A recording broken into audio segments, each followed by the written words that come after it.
السلام علیکم ورحمۃ اللہ وبرکاتہ۔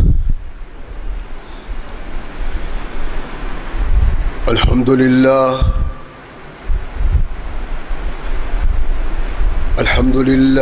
نحمده ونستعینه ونستغفره ونؤمن به ونتوکل علیہ ونعوذ باللہ من شرور انفسنا ومن سیئات اعمالنا من يهده الله فلا مضل له ومن يضلل فلا هادي له ونشهد أن لا إله إلا الله وحده لا شريك له ونشهد أن محمدا عبده ورسوله أما بعد فأحسن الحديث كتاب الله وخير الهدي هدي محمد صلى الله عليه وسلم وشر الأمور محدثاتها وكل محدثة بدعة وكل بدعة ضلالة وكل ضلالة في النار أما بعد فأعوذ بالله السميع العليم من الشيطان الرجيم من همزه ونفخه ونفثه بسم الله الرحمن الرحيم واذكر في الكتاب إبراهيم إنه كان صديقا نبيا صدق اللہ مولانا العظیم وصدق رسولہ النبی الکریم۔ ہر قسم کی حمد و ثنا، تعریفات و توصیفات اس خالق و مالک کے لیے ہیں جس نے ساری کائنات کو تخلیق دیا اور اس کی حسن و آبادی کے لیے حضرت انسان کو تخلیق فرمایا۔ کروڑوں درود و سلام اس ہستی اقدس و مقدس پہ کہ جس کا نام نامی اسم گرامی ہے محمد۔ لاکھوں رحمتیں ان نفوس قدسیہ پہ کہ جنہوں نے سرور کائنات علیہ الصلاۃ والسلام سے اس ضابطۂ حیات کو وصول کیا اور اس کو ہم تک پہنچانے کے لیے اپنا تن من تن قربان کر دیا۔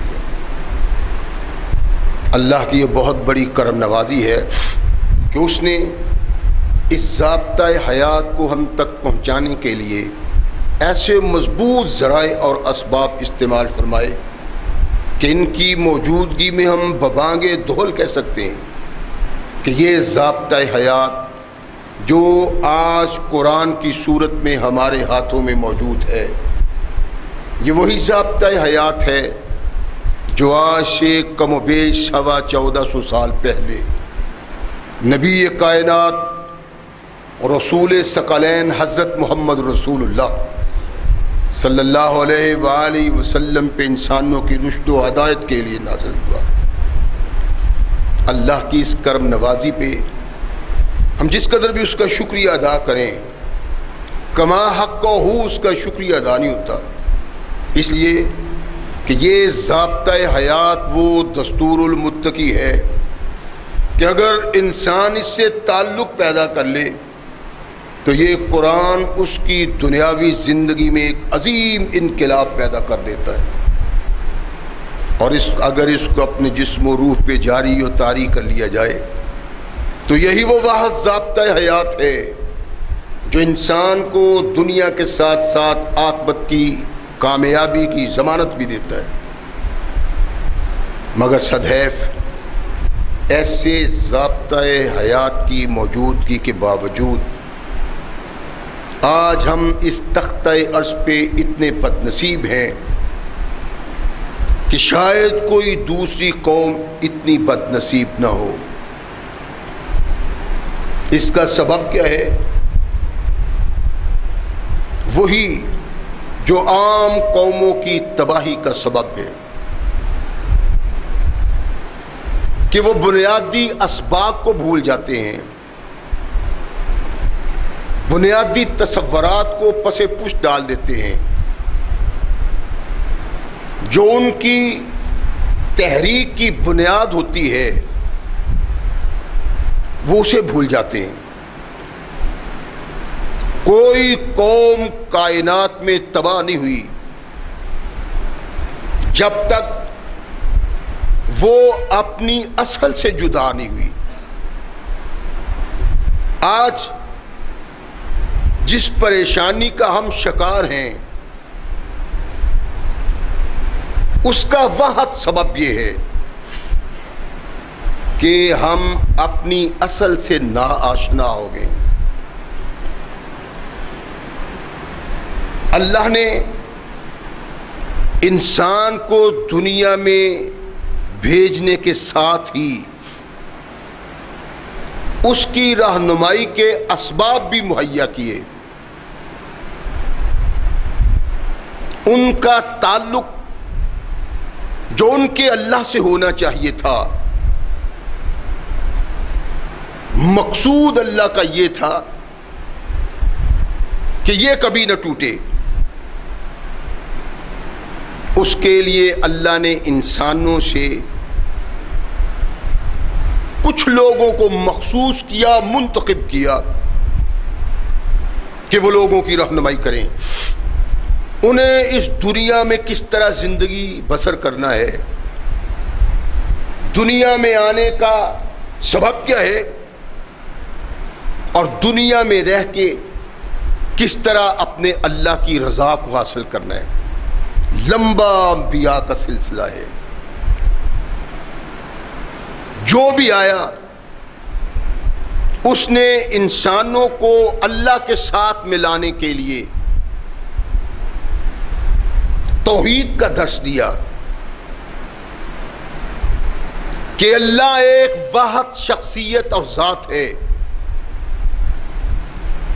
جس کے قبضہ اختیار میں سب کچھ ہے، اس کے اختیار سے باہر کچھ نہیں، اور ساری کائنات میں کسی شخصیت کو یہ امتیاز حاصل نہیں۔ اللہ ایک ایسی ذات ہے جس کو ساری کائنات کا نظام چلانے کے لیے کسی سہارے کی ضرورت نہیں، وہ تنہا ہے اور سب کچھ اس کے اختیار میں ہے، سب کچھ وہ کرتا ہے، کوئی نہیں کچھ کر سکتا۔ یہ ایک سبق تھا، اور یہ سبق تمام انبیاء لوگوں کو پڑھاتے رہے، سکھاتے رہے، سناتے رہے۔ اس سلسلہ کو چلتے ہوئے کچھ عرصہ ہو گیا کہ اللہ نے ایک ایسے شخص کو منتخب کیا جس کی ڈیوٹی تھی، جس کا فریضہ تھا، جس کی ذمہ داری لگائی کہ آج تک کسی آنے والے رسول اور نبی نے توحید کو اس طرح بیان نہیں کیا جس طرح تمہیں بیان کرنا ہے، اور توحید کے لیے زمانے کی تمام طاغوتی طاقتوں سے ٹکرانا ہے۔ توحید کا بڑا مضبوط علم بردار، ویسے تو تمام انبیاء اور رسول اللہ تھے پہلے بھی، لیکن جس نے کائنات میں توحید و شرک کی جنگ کی ابتدا کی، مشرک کے خلاف آواز یوں بلند کی کہ ساری کائنات میں بھونچال آ گیا، وہ سیدنا ابراہیم علیہ السلام کی شخصیت تھی۔ ایک کردار ہوتا ہے جس کی بنیاد پہ انسان ہمیشہ کے لیے امر ہو جاتا ہے۔ ابراہیم علیہ السلام قیامت تک جو امر ہوئے ہیں اس کا سبب توحید ہے، اللہ کی یکتائی کا بیان، کہ وہ وحدہ لا شریک ہے، اور اس طرح لوگوں کو آواز دی، اس طرح لوگوں کو کہا کہ جنگ و جدل کا بازار گرم ہو گیا۔ تنہا وہ علامہ ابن کثیر البدایہ والنہایہ میں لکھتے ہیں کہ ابراہیم علیہ السلام نے جب توحید کا آوازہ بلند کیا تو تختہ عرش پہ 3 افراد کے علاوہ کوئی موحد نہیں تھا، پوری دنیا میں صرف 3 افراد موحد تھے، ایک ابراہیم علیہ السلام، ایک ان کی بیوی سارہ، اور ایک ان کا بھتیجا لوط۔ 3 افراد توحید کے علم بردار اور توحید سے آشنا تھے۔ جب ابراہیم علیہ السلام نے یہ آواز دی، لوگوں کو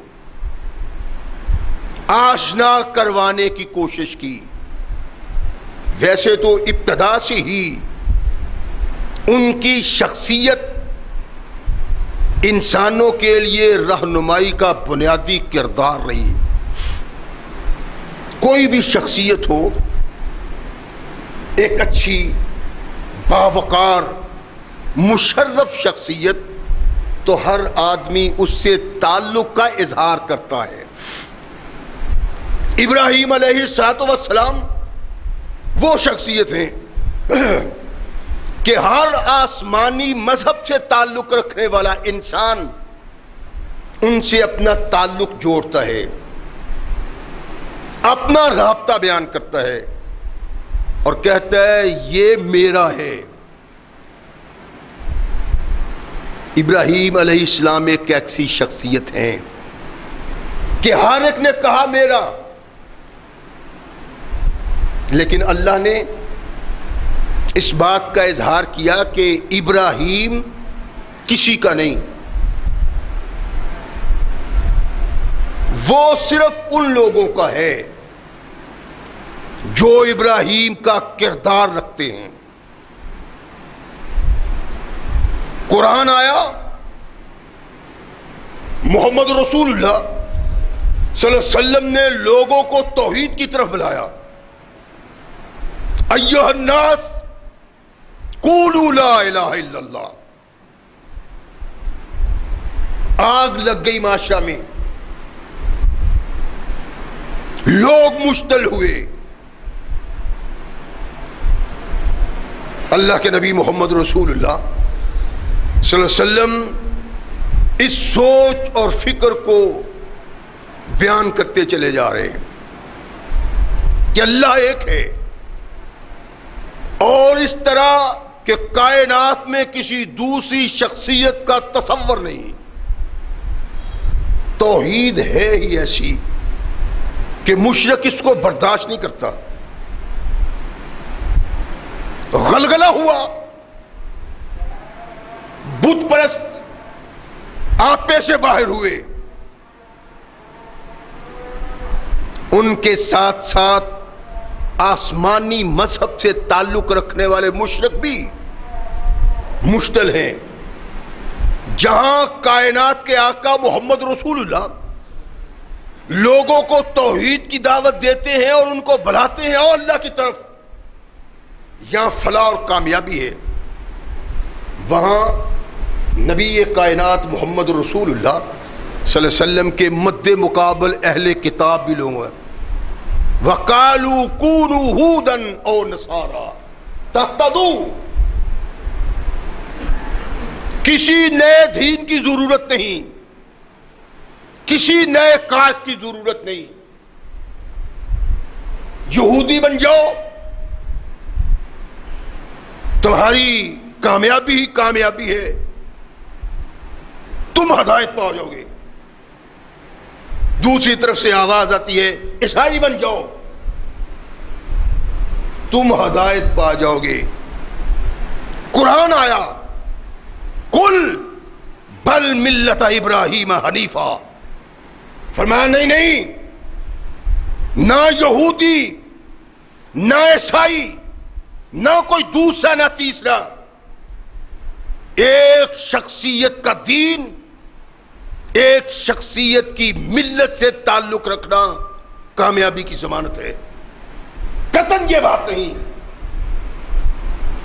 کونوا ھودا و نصارا تہتدوا، ہدایت نصارہ میں اور یہود میں نہیں، ہدایت کردار ابراہیم میں ہے. تم بھی کہتے ہو ابراہیم ہمارا ہے، عیسائی بھی کہتے ہیں ابراہیم ہمارا ہے، موسیٰ بھی کہتے ہیں ابراہیم ہمارا ہے، تو پھر اپنی طرف دعوت کیوں دیتے ہو؟ کونوا ھودا کیوں؟ یہودی کیوں؟ عیسائی کیوں؟ ابراہیم کیوں نہیں؟ کہنے لگے ابراہیم کی دعوت ہی ہے،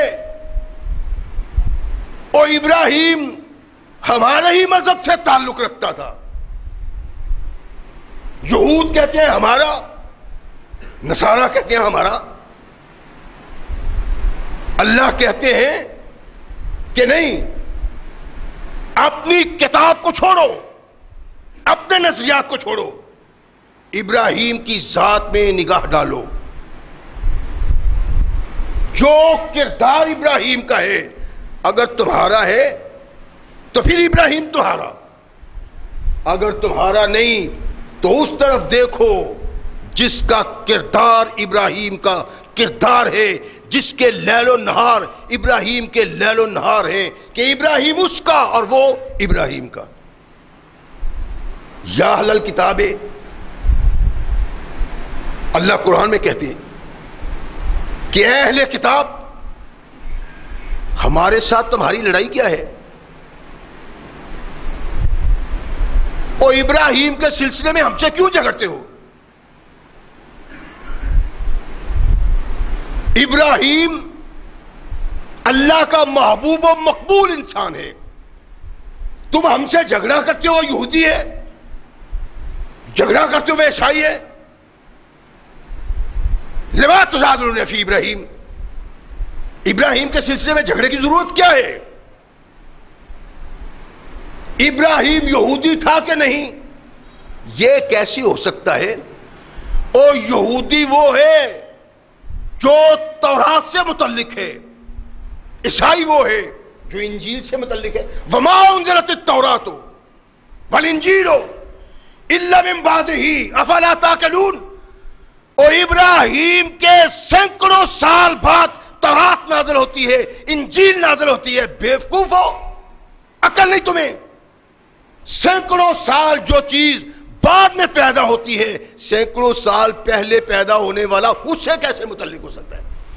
چھوڑو ان باتوں کو، ابراہیم کے عقائد کے ساتھ متعلق ہو جاؤ، وہ تصور پیدا کرو، سوچ پیدا کرو، خیالات پیدا کرو، افعال بناؤ، کردار بناؤ جو ابراہیم کا کردار تھا. ابراہیم کا کردار اپناؤ گے تو تم ابراہیم سے تعلق دار ہو، وگرنہ تعلق دار نہیں. ما کانا ابراہیم یہودیا ولا نصرانیا ولکن کانا حنیفا مسلما. کہ ابراہیم یہودی نہیں تھا. تمہارا یہ کہنا کہ ابراہیم یہودی ہے غلط ہے. عیسائیوں کا یہ کہنا کہ وہ عیسائی تھا غلط ہے. ابراہیم ایک موحد انسان تھا، کائنات کی تمام طاقتوں سے رابطہ توڑ کے اپنے اللہ سے رابطہ رکھنے والا. وما کان من المشرکین، وہ مشرک نہیں تھا. یہودیوں تم عزیر کی پرستش کرتے ہو. عزیر ابن اللہ اور ابن اللہ کی بات بغاوت ہے توحید کی. توحید کو زندگی دینے والا ابراہیم، اور تم ابراہیم کے اصل بنیادی نظریہ سے ٹکراؤ اور کہو کہ ابراہیم ہمارا تھا. جب تک تمہارا یہ عقیدہ ہے کہ عزیر ابن اللہ، تمہیں شرم آنی چاہیے یہ بات کہتے ہوئے کہ ابراہیم ہمارا ہے. اور عیسائیوں کو کہا تم رب کو باپ کہتے ہو، مریم کو رب کی بیوی کہتے ہو، عیسیٰ کو بیٹا کہتے ہو. تمہیں خیال نہیں آتا، سوچ نہیں پیدا ہوتی؟ اور کیا ابراہیم کی زندگی میں ایسا کبھی کوئی لمحہ آیا ہو کہ ابراہیم نے غیر اللہ میں وہ صفات ڈالی ہوں جو اللہ کی صفتیں ہیں؟ اگر یہ تصور اس کی زندگی میں پایا جاتا ہو تمہیں یہ کہتے ہوئے فخر کرنا چاہیے، اگر نہیں تو تمہیں یہ کہتے ہوئے شرم کرنا چاہیے. ابراہیم ایک توحید پرست انسان، اللہ سے تعلق رکھنے والا، اللہ کی توحید کا علم بردار. اس کے متعلق یہ کہتے ہوئے ہر اس شخص کو شرم آنی چاہیے جو رب کی توحید کا باغی ہے، جو کسی غیر کو بھی اس قابل سمجھتا ہے کہ اس کے سامنے مؤدب کھڑا ہوا جائے، جو کسی غیر کو بھی اس قابل سمجھتا ہے کہ اس کے سامنے رکوع کیا جائے، کوئی غیر کو سمجھتا ہے اس کے سامنے سجدہ کیا جائے، وہ سب کچھ کرتے ہوئے کہے میرا ابراہیم سے تعلق ہے، تو یہ کائنات کا سب سے بڑا جھوٹ ہے. ابراہیم تو صرف اللہ سے تعلق رکھنے والا ہے، صرف ابراہیم سے. اللہ کہتے ہیں وَاذْكُرْ فِي الْكِتَابِ ابراہیم، میرے محبوب جب تک تم زندہ ہو، تمہاری قوم زندہ ہے، میں چاہتا ہوں کہ ابراہیم کا ذکر ہوتا رہا کرے. سبب کیا تھا؟ اللہ ابراہیم کو قیامت تک زندہ دیکھنا چاہتا ہے. اس کی زندگی اور عمر ہونے کا بڑا سبب یہ تھا کہ کائنات میں توحید کا سب سے بڑا پیکر اور کائنات کی تمام طاقتوں سے ٹکرایا اللہ کی توحید کے لیے کہ لا الہ الا اللہ، اللہ کے علاوہ کوئی نہیں، کوئی مشکل کشا نہیں، کوئی حاجت روا نہیں، کوئی خالق نہیں، کوئی مالک نہیں، کوئی بگاڑنے والا نہیں، کوئی سنوارنے والا نہیں، کوئی گرفت کرنے والا نہیں، کوئی پالنے والا نہیں، کوئی مارنے والا نہیں، صرف اللہ کی ذات ہے. جو توحید کا یوں پرستار ہے اس کو کہنا چاہیے ابراہیم سے میرا تعلق. ومن احسن دینا ممن اسلم وجہہ للہ وہو محسن. اللہ نے کہا دین کے لحاظ سے، عقائد کے لحاظ سے، نظریات کے لحاظ سے، تعلیم کے لحاظ سے اس سے بہترین انسان کون ہو سکتا ہے جو اپنا سر اپنے اللہ کے سامنے جھکاتا ہے. اسلم وجہہ للہ، اللہ کے سامنے سر جھکاتا ہے، اور وہ اس سر کو کسی غیر کے سامنے جھکنے نہیں دیتا. غیر کے سامنے سر کو جھکانے سے پہلے وہ اپنی موت کو قبول کر لیتا ہے. من اسلم وجہہ للہ وہو محسن واتبع ملۃ ابراہیم حنیفا. فرمایا کہ وہ نیکوکار بھی ہے اور ابراہیم کے دین کا پیروکار ہے، ان نظریات کا علمبردار ہے. واتخذ اللہ ابراہیم خلیلا، اللہ نے ابراہیم کو اپنا خلیل بنایا ہے. خلیل کیا ہے؟ اللہ کہتے ہیں واتخذ اللہ ابراہیم خلیلا. کیا ہے خلیل؟ خلیل کہتے ہیں دوست کو. اور خلیل ایسے دوست کو کہتے ہیں جس کی زندگی کے کسی کردار میں کسی قسم کی کوئی کمی نہ ہو. اللہ کی توحید کے لیے باپ سے ٹکرایا, قوم سے ٹکرایا, ساری کائنات کو چیلنج کیا, اور اللہ کی توحید کے لیے میدان کارزار میں آیا. وہ کردار ادا کیا کہ اللہ اس کے کردار کو دیکھ کے سبحان اللہ کہتے ہیں کہ یہ میری ذات ہے جس نے ابراہیم کو تخلیق دیا, اور کہا جو مجھ پہ یقین رکھتا ہے, میری توحید کو مانتا ہے, اس کے لیے لازم ہے کہ قیامت تک ابراہیم کا ذکر کیا کرے. کائنات میں کوئی قوم, کوئی ملت, کوئی آسمانی مذہب ایسا نہیں جو ابراہیم کا یوں تذکرہ کرتا ہے جس طرح محمد رسول اللہ کی قوم تذکرہ کرتا ہے. اتخذ اللہ خلیلا, اللہ نے اس کو اپنا دوست بنا لیا. اللہ نے دوست بنا لیا کس کردار کی بنا پہ؟ آپ دیکھیں اپنے حالات میں آپ کا کوئی دوست بنتا ہے تو کسی کردار پہ بناتا,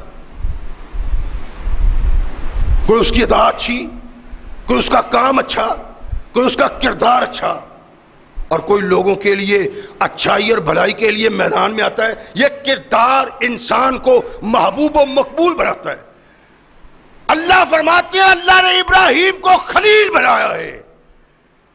خلیل بنانے کا سبب کیا تھا؟ ابراہیم کو گارنٹی دی, سرٹیفکیٹ دیا کہ اللہ سے تعلق اور پیار میں تمہارا کردار ایسا ہے کہ تمہارے کسی کردار پہ تان اور تنقید نہیں کی جا سکتی. یہ خلیل کا لقب اللہ نے ابراہیم کو کیوں دیا کہ ابراہیم نے اللہ کی توحید کا پرچم یوں بلند کیا کہ اس سے پہلے آج تک تسخیر پہ کسی نے یوں توحید کا پرچم بلند نہیں کیا. ایسی توحید بیان کی, توحید کے لیے ایسا ٹکراؤ لیا کائنات کی طاقتوں سے کہ اللہ نے خوش ہو کے کہا ابراہیم تو اللہ کا دوست ہے, اور رفیق نہیں کہا بلکہ خلیل کہا. ایسا دوست جس کی دوستی میں ایک ذرے کے برابر کمی ہے ہی نہیں. فرمایا وَمَنْ يَرْغَبُ عَنْ مِلَّةِ إِبْرَاهِيمَ إِلَّا مَنْ صَفِيَ نَفْسَهُ. یہ ابراہیم, اس کا کردار, اس کی سوچ, اس کی فکر, اس کا علم میں نے قیامت تک کے لیے زندہ رکھنا ہے. فرمایا وہ شخص جو ابراہیم کے نظریات سے, اس کے عقائد سے, اس کی رہنمائی سے پہلو تہی کرتا ہے وہ بے عقل انسان ہے. میں یرغب عن ملت ابراہیم, وہ کون ہے جو ابراہیم کے دین سے, اس کے فکر سے اعراض کرتا ہے؟ الا من صفح نفسہ, سوائے اس شخص کے جو بے عقل ہے. یعنی توحید کی تحریک جس کا پریرا ابراہیم نے لہرایا, اور اللہ نے چاہا توحید کو اس طرح زندہ رکھا جائے جس طرح ابراہیم نے زندہ رکھنے کے لیے جد و جہد کی ہے. جو ایسے جد و جہد کرتا ہے توحید کے لیے وہ اللہ کا محبوب و مقبول ہے. جو اس طرح توحید کو قبول نہیں کرتا, فرمایا اس کے ایمان کی مجھے ضرورت نہیں.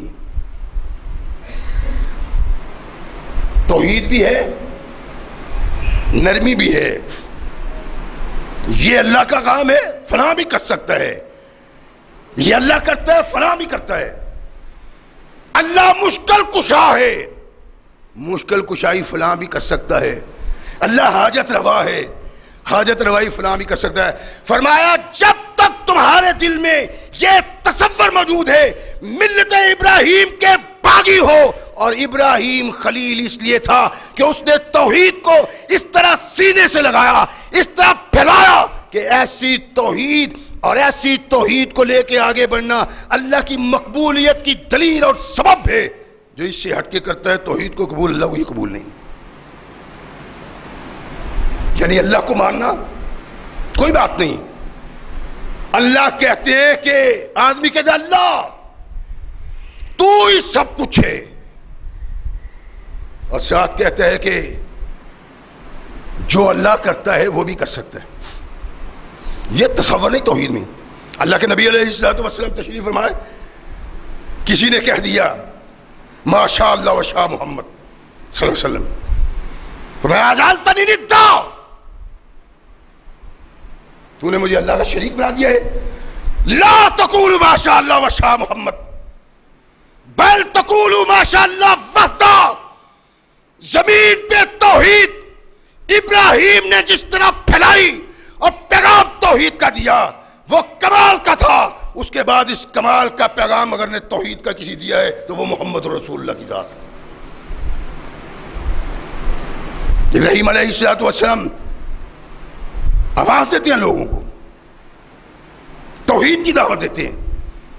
اللہ کہتے ہیں ابراہیم کا دین، اس کا نظریہ، اس کے عقائد، اس کی تعلیم ہی اصل دین ہے۔ وَمَنْ أَحْسَنُ دِينًا، اس سے اچھا دین کسی کا نہیں، جس کا سر اللہ کے سامنے جھکتا ہے، جس کی دولت اللہ کے لیے خرچ ہوتی ہے، جو نظر و نیاز اللہ کے لیے دیتا ہے، جو لیل و نہار اللہ کے لیے بسر کرتا ہے۔ فرمایا اس سے بہترین دین کائنات میں کوئی دوسرے کا نہیں۔ اور یہ کیا دین ہے؟ وہ دین جو ابراہیم علیہ السلام آئے تھے۔ وَاتَّبَعَ ملت ابراہیم حنیفہ، ابراہیم حنیف کا دین، حنیف کو کہتے ہیں جو ساری کائنات سے رابطہ توڑ کے اللہ سے رابطہ جوڑ لیتا ہے۔ فرمایا یہ اور اس سے بڑا کائنات میں بیوقوف نہیں کوئی، جو ابراہیم کے نظریات، ابراہیم کی تعلیم، ابراہیم کی فکر، ابراہیم کے خیالات سے ہٹ کے کوئی دوسرا خیال اپناتا ہے۔ ارشاد فرمایا اس سے بڑھ کے کائنات میں کوئی بے عقل آدمی نہیں۔ یہ کیا بات ہوئی؟ اللہ فرمایا اس لیے وَلَقَدْ آتَيْنَا إِبْرَاهِيمَ رُشْدَهُ مِنْ قَبْلُ، ہم نے پہلے ہی ابراہیم کو عقل، دانش، فکر، فہم، فراست دیا تھا، اور وہ دانش مند، وہ عقل مند، صاحب فہم و فراست جس نظریات کا حامل ہے، اگر کوئی ان نظریات سے ہٹ کے زندگی بسر کرتا ہے وہ بے عقل ہے، اس لیے کہ عقل سب سے پہلے اللہ نے ابراہیم کو ایسی دی کہ جو فکر لوگوں میں پھیلائے۔ کیا فکر تھی، کیا عقل تھی ابراہیم علیہ السلام کی؟ ابراہیم علیہ السلام کو اللہ کس طرح پہچانے، ان کی عقل کا اندازہ کس طرح کرے؟ اللہ ارشاد فرماتے ہیں بڑی آسانی سے ابراہیم کو سمجھا جا سکتا ہے۔ ابراہیم رب کی توحید کا نمبردار، اور یہ نہیں کہ ہر آدمی کے سر میں لاٹھی مار دیتا ہے، ہر آدمی کے سر میں تلوار مار دیتا ہے، اور اس کے دلائل ایسے ہیں کہ اس کے دلائلوں کو کاٹنے کی بجائے اس کی گردنیں کاٹتا ہے مخالف۔ یہ نہیں ہے ابراہیم۔ وَاذْكُرْ فِي الْكِتَابِ ابراہیم إِنَّهُ كَانَ صِدِّيقًا نَبِيًّا، میرے محبوب میں خوش ہوں، مجھے محبت آتی ہے اس شخص پہ جو ابراہیم کا ذکر کرتا ہے۔ ابراہیم علیہ السلام کی زندگی کو بیان کرنے کا مقصد یہ ہے کہ اللہ کہتے ہیں وَاذْكُرْ فِي الْكِتَابِ ابراہیم، ذکر کرو ابراہیم کا، عظمت بیان کرو ابراہیم کی، ابراہیم کے کردار کو زندہ کرو۔ اللہ کیسا کردار تھا توحید کے سلسلہ میں؟ اللہ ارشاد فرماتے ہیں اپنے باپ سے کہتے ہیں یا ابتی لما تعبد ما لا يسمع ولا يبصر ولا یغنی عنک شیئا۔ بابا بڑی پریشان کن بات ہے، بے عقلی کی بات ہے، جو نہ سنتا ہے نہ دیکھتا ہے، اس کا رخ مشرق کی طرف ہے، مغرب میں اس کا ماننے والا پٹ رہا ہے، اس کو علم نہیں۔ وہ کانوں سے بولا ہے، اس کے ماننے والوں کو مار مار کے ہلکان کر دو، دیکھتا نہیں، ادھر نظر نہیں، سنتا نہیں چیخ کو، پکار کو، رونے کو.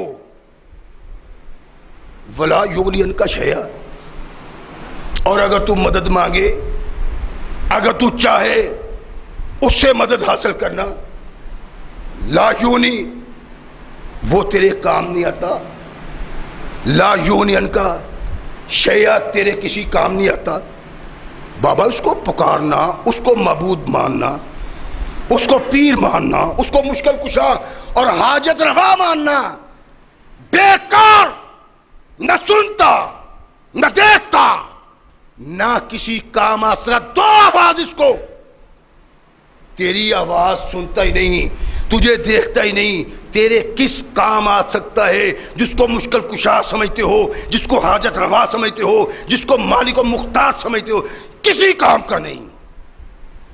یا ابتی انی قد جانی من العلم ما لم یاتک فاتبعنی اہدک صراطا سویا. بابا میرے پاس ایسا علم آیا ہے جو تیرے پاس نہیں. تو باپ ہے، باوقار ہے، تیرا احترام ہے، تجھ کا سلام ہے، لیکن جو علم میرے پاس ہے تیرے پاس نہیں. میری مان لے، اہدک صراطا سویا، تجھے اس راستے پہ چلاؤں گا جس راستے پہ چل کے اس کا اختتام جنت کے دروازے پہ ہوگا. یا بتی لا تعبد الشیطان ان الشیطان کان للرحمن عصیا. بابا شیطان کی عبادت نہ کرو.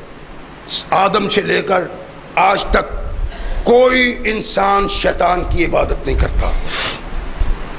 تو اللہ نے کیوں کہا ہے لا تعبد الشیطان، شیطان کی عبادت نہ کر. ابراہیم کا باپ شیطان کی عبادت کرتا تھا؟ نہیں، بت گر تھا، بیٹا بت شکن آیا. لا تعبد الشیطان، بابا رب سے جدا کر کے توحید کے راستہ سے ہٹا کے گمراہ کرتا ہے شیطان. جو کسی دوسرے کے سامنے سجدہ ریزی کرتا ہے اس کی سجدہ ریزی نہیں، یہ تو شیطان کو سجدہ ریزی. لا تعبد الشیطان،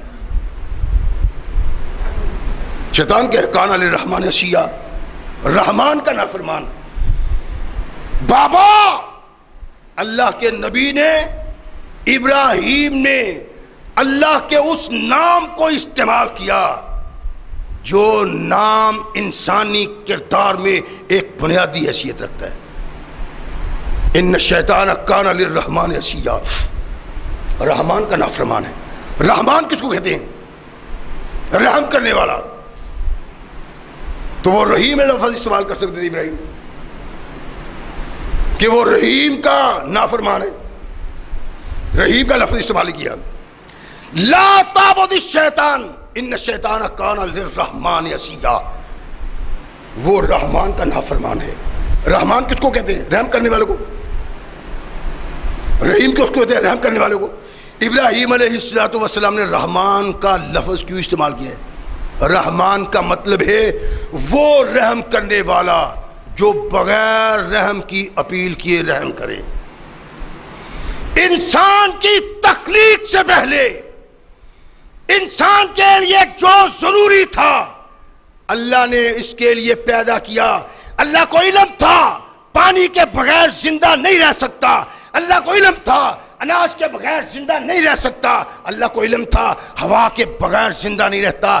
بابا جس رب نے بغیر مانگے تمہیں وہ نعمتیں دی جس کا تو نے مطالبہ نہیں کیا، تیری زندگی کا لازمی حصہ تھا، اس رحمان کی نافرمانی کا حکم شیطان دیتا ہے. ایسے محسن کے انکار، ایسے محسن سے بغاوت کائنات کی بدترین عقل، بے عقلی. بڑا کہتے ہیں ابراہیم رشتہ ہوں، فرمایا عقل مندی دی، دانش دی، سمجھ دی، سوچ دی، فکر دی. کون؟ ابراہیم کو کیا تھا؟ وہ دانش مندی جس سے انسان کے دل میں رب کی توحید کو اتار دیا جائے. اللہ وہ ہے جس نے بغیر مانگے تمہیں دیا. تمہیں خبر نہیں تھی ہوا کے بغیر تم زندہ نہیں رہ سکتے، اللہ کو علم تھا، تم نے مانگی نہیں، اللہ نے دے دی۔ تمہیں علم نہیں تھا، کھانے کے بغیر تم زندہ نہیں رہ سکتے، اللہ کو علم تھا کہ تم زندہ نہیں رہ سکتے، تم نے مانا نہیں، اللہ نے دیا ہے۔ اللہ کو علم تھا پانی کے بغیر تم زندہ نہیں رہ سکتے، تم نے مانگا نہیں، اللہ نے تمہیں دیا ہے۔ ابراہیم کہتے ہیں رحمان کی نافرمانی شیطان تم سے کرواتا ہے، اللہ وہ ہے جس نے بغیر مانگے بابا تجھے دیا۔ ایسے محسن سے انکار، ایسے محسن سے بغاوت، ایسے محسن کے ساتھ شریک کرنا بابا کائنات کی سب سے بڑی بے عقلی ہے۔ لا تعبد الشیطان، عبادت نہ کر شیطان کی، بتوں کے سامنے جھکنا، ستاروں کے سامنے جھکنا۔ علامہ ابن کثیر نے البدایہ میں لکھا ہے کہ اس وقت 7 ستاروں کی عبادت ہوتی تھی اور اصنام پرستی تھی۔ ابراہیم علیہ السلام نے اس کا انکار کیا کہ بابا یہ تم ان کو سجدہ کرتے ہو نا، دراصل ان کو سجدہ نہیں کرتے، تم شیطان کو سجدہ کرتے ہو۔ یعنی جو بغاوت کرتا ہے انسان کسی مسئلہ میں، زندگی کے کسی کردار میں، وہ اپنی ضرورت کے تحت نہیں بلکہ شیطان کی رہنمائی کے مطابق ہوتا ہے، یہ شیطان کی عبادت ہے۔ لا تعبد الشیطان انی اخاف ان یمسک عذاب من الرحمن فتکون للشیطان ولیا۔ بابا مجھے ڈر ہے، تیرا بیٹا ہوں، تیری پشت سے ہوں، تیرا نطفہ ہوں، دل نہیں چاہتا لیکن کیا کروں، مجھے نظر آ رہا ہے تو اللہ کے عذاب میں گرفت ہوں۔ امام بخاری رحمۃ اللہ علیہ نے ایک بڑی زبردست لکھی، کہتے ہیں قیامت کے دن ابراہیم علیہ السلام کا سامنا ہوا باپ سے، باپ نے سر جھکا لیا، آنکھیں جھک گئی، کہنے لگا ابراہیم آج مجھے تیری بات کی سمجھ آ گئی۔ قیامت کو کہتا ہے، اس کو نہیں پتا کہ اب تو فرق کوئی نہیں پڑتا کہو یا نہ کہو، دیکھ کے کہتا ہے شاید جان چھوٹ جائے، اور جب تک اس پہ نگاہ نہ پڑی جو بدکاروں، بدماشوں اور باغیوں کے لیے اللہ نے بنایا ہماری سمجھ میں نہیں آ سکتا۔ یہی سبب ہے کہ مسجد مسیح خواہ ہے کہ نمازی نہ رہے، یعنی وہ صاحب اوصاف حجازی نے، ہزاروں کی آبادی میں 20 لوگ مسجدوں میں نہیں آتے، اور اگر آتے ہیں تو اس وقت جب قرآن کا واعظ ختم ہو جاتا ہے، محمد رسول اللہ کا پیغام ختم ہو جاتا ہے، سلام کرتے ہیں، نماز پڑھ لیں۔ نہیں، یہ دین نہیں، یہ سوچ اور فکر نہیں، اور جب یہ آنی ہے پھر اس کا فائدہ کوئی نہیں ہونا۔ ابراہیم مجھے اب یقین آ گیا ہے کہ تو سچ کہتا تھا، کچھ میرا کرو، حالات بڑے مخدوش ہیں، برے حالات ہیں، ابراہیم برداشت نہیں، تو میرا بیٹا ہے، اللہ کا خلیل جس کی دوستی میں شک و شبے کی گنجائش نہیں، اللہ سے کہو۔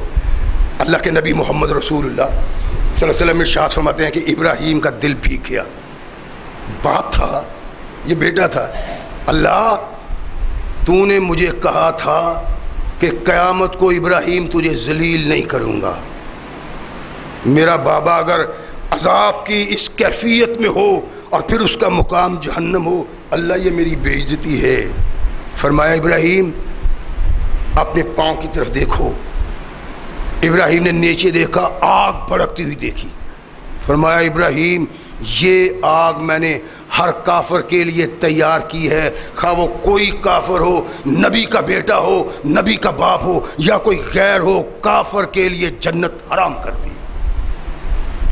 ابراہیم علیہ السلام پریشان ہے، بلکہ ایک روایت میں آتا ہے اس کی سندی کوئی حیثیت نہیں کہ اس کے باپ کی حیثیت ایک بچھو کی حیثیت بن جائے گی، بچھو کا چہرہ، نبی کے باپ کا بچھو کا چہرہ بن جائے گا، اللہ کا نبی اس سے نفرت کرے گا۔ نبی کائنات محمد رسول اللہ صلی اللہ علیہ وسلم ارشاد فرماتے ہیں کہ ابراہیم کائنات کا سب سے بڑا موحد تھا، اس کے بعد اگر توحید کو کسی نے عروج تک پہنچایا تو وہ محمد رسول اللہ کی ذات ہے۔ اللہ کہتے ہیں وَاذْكُرْ فِي الْكِتَابِ ابراہیم، ابراہیم کو زندہ رکھا اللہ نے، قیامت تک وعدہ کیا۔ سبب یہ تھا کہ ابراہیم ایسا موحد تھا جس کی توحید میں کوئی لچک نہیں، قیامت تک جو موحد ایسا پیدا ہوتا جائے گا جس کی توحید میں لچک نہیں، اللہ وہ مقام اور مرتبہ دے گا کہ کبھی عقل و فکر میں آئے نہیں ہوگا۔ کیسا عقل مند باپ کو سمجھا رہا ہے۔ ابراہیم اراغب انت عن آلہتی، میرے معبودوں سے مجھے پھسلا رہے ہو، باغی بنا رہے ہو مجھے، چلا جاؤ، لئن لم تنتہی لارجمنک، اگر تو ان باتوں سے باز نہ آیا، اگر تو توحید کو بیان کرنے سے رک نہ گیا، لارجمنک، پتھر مار مار کے تجھے ختم کر دوں گا۔ اور ابتدا سے لے کر قیامت تک موحد کے لیے یہ بازار گرم رہنا ہے، اور موحد کائنات کی وہ مقبول شخصیت ہے کہ کائنات کی کوئی طاقت اس کے پاؤں میں زلزلہ پیدا نہیں کر سکتی اور لرزہ پیدا نہیں کر سکتی۔ ایک توحید پرستی اس مقام پہ کھڑا رہتا ہے۔ لارجمنک واہجرنی ملیا، میں تجھے سنسار کر دوں گا، لیے توحید پھرتے ہو، مشکل کشا ایک ہی ہے، حاجت روا ایک ہی ہے، مالک ایک ہی ہے، مختار ایک ہی ہے، رات کا مالک ایک، دن کا مالک ہو، کائنات کے ہر تغیر کا اختیار صرف ایک شخصیت کا، لارجمنک، ایسا عقیدہ لے کے میں تمہیں سنسار کر دوں گا۔ واہجرنی ملیا، نکل جو میرے پاس ہے۔ ابراہیم علیہ السلام جدا قوم کے پاس ہے، اور تمہیں کیا ہو گیا ہے؟ کن کی پرستش کرتے ہو؟ مورتیوں کی، پتھروں کی؟ عقل نہیں تمہیں؟ وہ عقل نہیں مانتی۔ جب قوم کو کہا، قوم پریشان ہو گئی، یہ مورتیاں کیا ہیں؟ ذہنی تراشیدہ چیزیں نہیں ہیں کہ اپنے ذہن سے ایک چیز بنا لی، ایک تصویر بنا لی، پتھر کو تراش لیا تو اس کے سامنے سجدہ ریزی کر دی، رکوع کر دی۔ نہیں نہیں نہیں، یہ انبیاء کی تصویریں ہوا کرتی تھیں۔ میں نے کافی عرصہ ہوا ہے، میں نے بڑے تفصیل سے بیان کیا تھا کہ بت پرستی کب سے شروع ہوئی ہے اور ابتدا کس طرح ہوئی ہے، شاید آپ کو یاد ہو یا نہ آگا، میں نے بڑے تفصیل سے بتایا تھا۔ یہ انبیاء کی تصویریں تھیں، اولیاء کی، اللہ کے محبوبوں کی، جن کی پرستش کی جاتی تھی۔ ابراہیم نے کہا یہ بیکار ہے، اٹھاؤ ان کو، ان کی کوئی حیثیت نہیں۔ جب اپنے بزرگوں کی، اولیاء کی، انبیاء اور رسول اللہ کے متعلق ایک شخص کے منہ سے یہ الفاظ سنتے ہیں، کہتے ہیں ابراہیم سچ کہتے ہو؟ اور یہ توحید کرتے ہو، بے وقار بناتے ہو، تسلیم کرتے ہو، تمہیں علم نہیں، یہ اللہ کے انبیاء کی تصویریں ہیں، ان کے بت ہیں، اولیاء کے بت ہیں، ولیوں کے بت ہیں، توحید کرتے ہو ان کی، تسلیم کرتے ہو ان کی۔ واقعی کہتے ہو یا ویسے مذاق کرتے ہو؟ یعنی وہ لوگ پریشان ہو گئے کہ انبیاء کی تصویریں، وہ تو کوئی ذہنی تراشیدہ نہیں تھے، کہیں نوح کی تصویر، کہیں آدم کی تصویر، کہیں شیش کی تصویر، کہیں ادریس کی تصویر، کہیں کسی ولی کی، کہیں کسی نیک آدمی کی تصویر۔ تو ابراہیم کہتے ہیں یہ بیکار ہیں، ان کی کیا حیثیت ہے؟ کیا ہو گیا تمہیں؟ کہتے ہو توہین کرتے ہو بزرگوں کی، انبیاء کی، اولیاء کی۔ کیا کرتے ہو؟ کہ ویسے ہی یوں ہی کرتے ہو۔ ابراہیم علیہ السلام نے ارشاد فرمایا کہ نہیں نہیں، حق یہ ہے کہ جو اللہ سے متعلق ہیں افعال، جو صفتیں اللہ کی ہیں، کسی غیر میں نہیں، اور یہ متحرک بھی نہیں ہیں، دیکھتے نہیں، جواب نہیں دیتے، تمہارے کام کسی نہیں آ سکتے۔ اگر کسی کے منہ پہ کوئی تھپڑ مارے، جو بچانے کے لیے آگے نہیں بڑھ سکتے، کیسے معبود اور کیسے خدا ہے؟ چھوڑو ان کو، ان کی سمجھ میں نہیں آتا۔ ابراہیم علیہ السلام نے بڑے بت خانے میں قدم رکھا، تمام بتوں کے ٹکڑے اڑا دیے،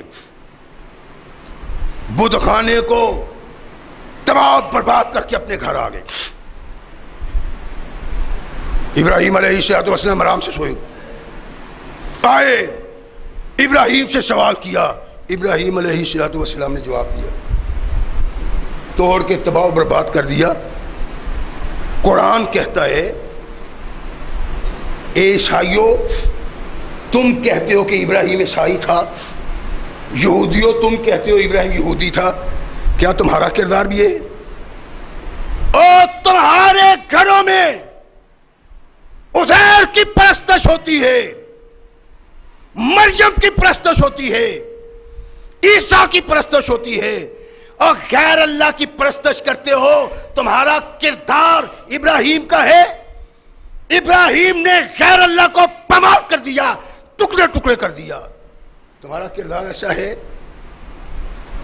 نہیں، اِنَّا أَوْلَى النَّاسِ بِإِبْرَاهِيمَ لَلَّذِينَ اتَّبَعُوهُ وَهَٰذَا النَّبِيُّ وَالَّذِينَ آمَنُوا۔ اور یہودیو عیسائیو تم دعویٰ کرتے ہو ابراہیم تمہارا نہیں، تمہارا کردار وہ نہیں ہے، ابراہیم اس کا ہے، ابراہیم کا تعلق اس سے ہے جو ابراہیم کا سا کردار ادا کرتا ہے، یا محمد صلی اللہ علیہ وسلم وَهَٰذَا النَّبِيُّ۔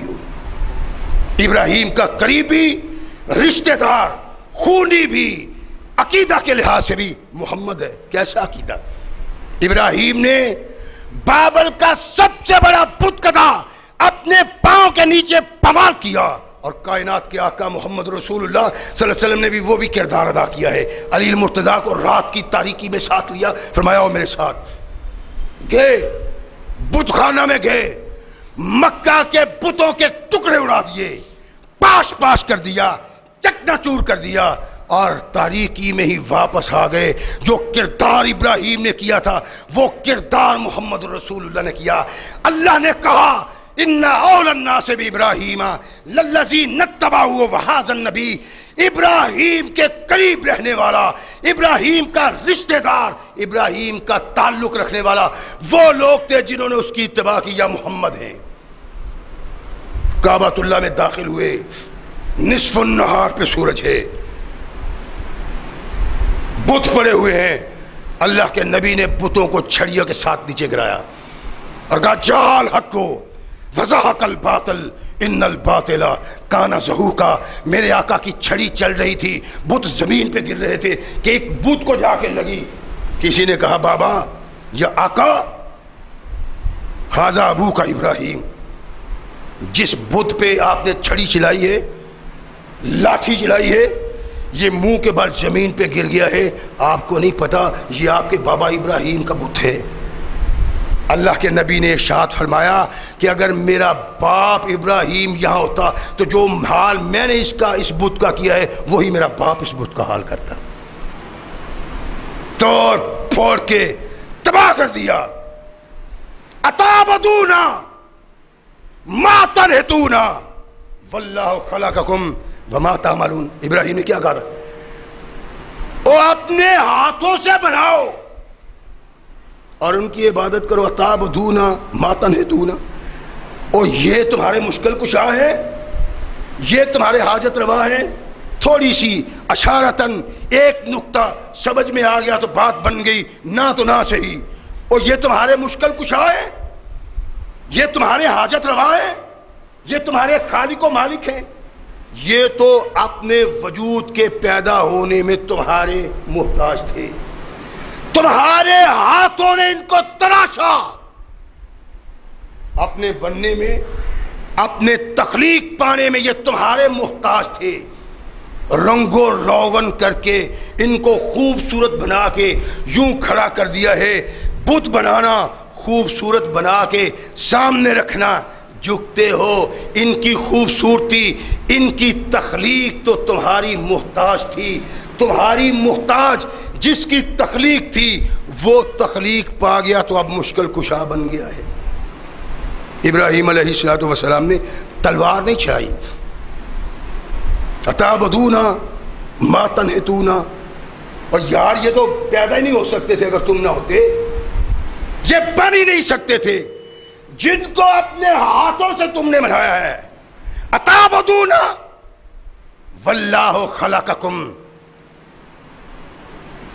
فما عملکم، اللہ نے تمہیں بھی پیدا کیا ہے.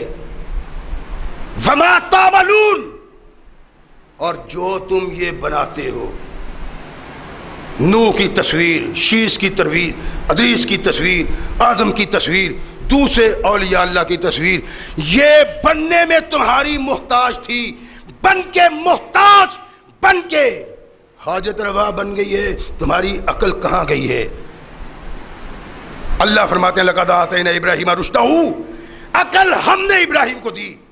اس عقل سے انسانوں کے دل میں توحید پیدا کرنے کی کوشش کی. اللہ کا ولی مر گیا، اللہ کا محبوب بن گیا، اللہ کا مقبول مر گیا. مر جانے کے بعد بڑا ولی، بڑا متقی، بڑا پرہیزگار، بڑا اللہ والا نبی اور رسول مر جانے کے بعد انسان کا محتاج ہے. مرنے سے لے کر قبر میں دفن کرنے تک وہ انسان کا محتاج ہے. ابراہیم نے کیا کہا تھا؟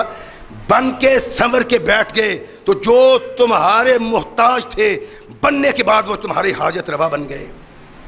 قبر میں جانے تک جو محتاج ہے انسان کے ہاتھوں کا، نہانا، صفائی کرنی، کفن پہنانا، اٹھانا، جنازہ پڑھنا، زمین میں دفن کرنا، سارے کاموں میں جانے والا محتاج ہے. قبر بن گئی تو یہ محتاج حاجت روا بن گیا. وَلَقَدْ آتَيْنَا إِبْرَاهِيمَ رُشْدَهُ، ارشاد فرمایا عقل، دانش، علم، فکر ہم نے ابراہیم کو دیا تھا. عقل و فکر سے سمجھایا. اور وہی قرآن کہتا ہے جو مر جائے تمہارا محتاج مرنے کے بعد، قبر میں جانے کے بعد حاجت روا نہیں بن سکتا. قرآن ہے. ابراہیم علیہ السلام نے استدلال کیا، اور یہی استدلال یہاں ان لوگوں کے لیے ہے جو اپنے ہاتھوں سے یہ سب کچھ کرتے ہیں اور کہتے ہیں یہ قبر میں جا کے یہ حاجت روا بن جاتے ہیں. نہیں، اللہ نے قرآن میں کہا کہ ابراہیم کا یہ کردار قیامت تک زندہ رہنے کا سبب بن گیا. کہا فَاذْكُرْ فِي الْكِتَابِ ابراہیم، میرے محبوب ابراہیم کا ذکر کرو. ابراہیم میرا محبوب تھا. اللہ ذکر کی کیا ضرورت ہے، کیا سبب ہے، کیوں کیا جائے؟ ارشاد فرمایا میری توحید اس نے اس طرح بیان کی ہے کہ اس سے پہلے کسی نے توحید بیان ہی نہیں کی. آج بھی جو توحید ابراہیم کی لے کے اللہ کے حضور جائے گا، جتنا اللہ کے نزدیک وہ مقبول و محبوب ہے کوئی اور نہیں ہو سکتا. اللہ قرآن میں کہتے ہیں کل صدق اللہ فاتبعوا ملت ابراہیم حنیفا وما کان من المشرکین. میرے محبوب ان کو کہو ابراہیم کے نظریات کو اپناؤ، ابراہیم کے عقائد کو اپناؤ، ابراہیم کی تعلیم کو اپناؤ. اور خود کائنات کے آقا محمد رسول اللہ کو کہا کہ ابراہیم کے عقائد کو اپناؤ. جب تک توحید اس انداز کی نہیں کوئی زندگی نہیں. جب تک توحید نہیں مزہ نہیں. اور جس کے اندر توحید ہے کائنات کی کسی طاقت کا ڈر اس کے اندر سما نہیں سکتا. ابراہیم علیہ السلام نے ثابت کیا ساری کائنات ابراہیم کی دشمن تنہا توحید کا علمبردار. میں نے عرض کیا نا البدایہ والنہایہ میں علامہ ابن کثیر نے کہا اس وقت زمین پہ صرف 3 موحد تھے. ایک ابراہیم، دوسری ان کی بیوی، تیسرا ان کا بھتیجا لوط. صرف 3. لیکن واس کی ذمہ داری، تبلیغ کی ذمہ داری، کافروں سے ٹکرانا، مشرکوں سے پھر جانا صرف ابراہیم کی ذمہ داری تھی. ابراہیم نے ایسی نبھائی کہ اللہ نے فرمایا واتخذ اللہ ابراہیم خلیلا. اللہ نے ابراہیم کو اپنا خلیل بنا لیا ہے. اور خلیل اس دوست کو کہتے ہیں جس کی دوستی میں کوئی رکھنا نہ ہو، کوئی کمی نہ ہو. اللہ کے نبی محمد رسول اللہ صلی اللہ علیہ وسلم نے ارشاد فرمایا جو ابراہیم کے دین کو اپنا لیتا ہے، خیالات کو اپنا لیتا ہے، کردار کو اپنا لیتا ہے، قیامت کے دن وہ ان لوگوں کا ساتھ ہوگا. اللہ کہتا ہے او یہودیو ما کان ابراہیم یہودیا ولا نصرانیا ولیکن کان حنیفا مسلما، وہ ایک یک رخ مسلمان تھا۔ اور میں تم کہتے ہو ابراہیم کے بڑے قریبی ہیں، بڑے رشتہ دار ہیں، انا اول الناس بابراہیم للذین اتبعوہ وہذا النبی، ابراہیم کی اس وقت اطاعت کرنے والے ابراہیم کے قریبی ہیں یا یہ محمد صلی اللہ علیہ وسلم والذین آمنوا، اور جو محمد کریم پہ ایمان لائے ہیں۔ اگر ایمان لانے والے اسی توحید کے علمبردار ہیں جو ابراہیم نے پیش کی، جو محمد رسول اللہ پیش کی، کامیابی قدم چومے گی۔ اگر توحید میں نرمی ہے تو قیامت کو جواب دینا پڑے گا۔ اللہ ہمیں صحیح مسلمان بننے کی توفیق عطا فرمائے۔ وآخر دعوانا الحمدللہ۔